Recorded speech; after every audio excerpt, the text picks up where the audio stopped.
Imagine a truly empty space, perhaps a small unmarked box sitting before you, unopened. Imagine two people come along and peek inside. One of them might see a void, a blackness so complete that it feels endless, like staring into an abyss. The other, however, might see the potential for something incredible, a canvas ready to be filled, an emptiness that promises to hold whatever one might imagine. It's not that they see different things, it's that the box itself contains no inherent trait. It reflects only what each person brings to it, and therein lies the nature of true emptiness. The moment everyone agrees on what is inside, the box becomes defined, pinned down, and in doing so, it loses the quality of true emptiness. The emptiness must be universally relative, meaning it can hold no fixed value, no settled definition. It remains elusive, ever shifting, depending on who looks inside and what they bring. Emptiness. What a peculiar word.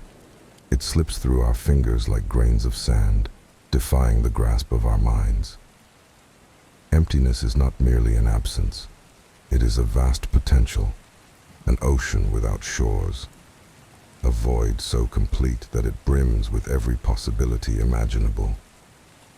True emptiness, if we are brave enough to let our minds touch its borders, cannot be defined. It is a canvas unpainted but not blank. It holds within it every possible painting, every brushstroke that could be. But nothing is fixed, nothing pinned down. It is the primordial womb, full of potentials that haven't yet stirred to life. And above all, it is relative. Without something to compare it to, emptiness has no meaning. It is a concept that exists only because it has an opposite, and through this, its nature is revealed as inherently relational. Relativity brings into being the very notion of emptiness. To understand nothing, we need something. The concept of emptiness requires a counterpoint, some frame of reference. The box that holds emptiness is not simply vacant space, but a fertile ground where meanings are born and die, depending on who peers inside. One observer sees a void, another sees a vast potential. True emptiness resists fixedness, slips out of consensus. For the moment it is universally agreed upon, it ceases to be empty. It becomes something definite, something constrained by the boundaries of agreement, and thus loses its essential elusive character. Now, take a breath and let's visit the very first moment, the moment when everything emerged from that fertile, empty void. The beginning of the universe was a state of perfect symmetry. Think of it as an infinite, undisturbed ocean, entirely still, with no ripples or waves to distinguish one part from another. Everything was unified. There were no particles, no light or darkness, no space, no time. A state so utterly undivided that no description can adequately capture it. Because at that point, description itself had not yet emerged. But pure symmetry is inherently unstable. True symmetry has a restless nature, a tension that seeks expression. Like a pencil balanced perfectly on its point, any infinitesimal disturbance, the tiniest vibration, is enough to topple it. In that first moment, a fluctuation appeared. What caused it? The answer lies in self-referentiality. That first fluctuation is the universe reflecting upon itself. The void began to look at itself, and in doing so, it broke. One became two, symmetry shattered, distinctions were born, and the great unfolding of time and space began. The empty ocean was no longer still. Ripples formed, and those ripples were the seeds of galaxies, the precursors to stars and atoms and every breath we have ever taken. Now, what is this self-referentiality? Imagine the universe or emptiness itself as a mirror. If it simply exists without anything to reflect, it remains undefined, a mirror without image. But let the mirror fold ever so slightly. Let it angle itself so that it begins to reflect its own surface. And suddenly we have a self-referential loop, a reflection of a reflection, something emerging from nothing, because the mirror is observing itself. The first ripple, the first fluctuation, is the mirror acknowledging itself. In that moment, the first distinction was made. A line was drawn between the mirror and its image, and suddenly there were two, where before there was only one. Consider a fractal. It's an image, but not just any image. It is one that contains itself, nested infinitely. Look at any part of a fractal, and you will see the whole reflected within it. It is a self-referential object, one that defines itself through infinite recursion. The universe began as a fractal, an endless sea of symmetry that became structured through self-reference.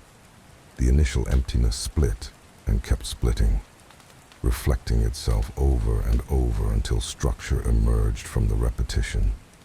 Self-referentiality is, at its essence, the ability to look within.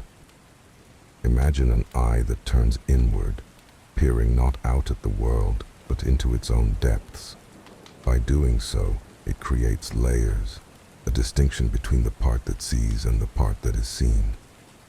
That inward gaze is how something arises from nothing, how unity becomes multiplicity. The mirror reflects itself, and the universe is born. In self-referentiality, emptiness gains the ability to become defined. It can divide itself into observer and observed, seer and seen, and through that act of division, the potential within emptiness unfolds into all the diversity we witness today. To think about true emptiness, to really understand it, is to grasp that it can't remain static. Its own nature, the endless potential, means that it cannot resist the urge to become, to create, to know itself by looking inward. The first fluctuation was not caused by an external force. It was born of the emptiness' own drive to explore itself, to look into its own reflection, and by doing so, make the reflection real.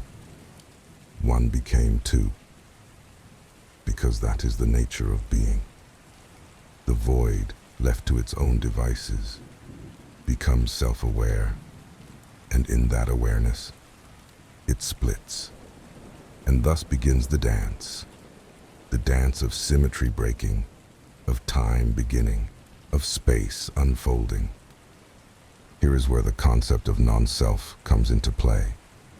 The idea that nothing exists with an inherent, independent identity, that all is one, and that individual distinctions are merely illusions, ripples in the greater ocean.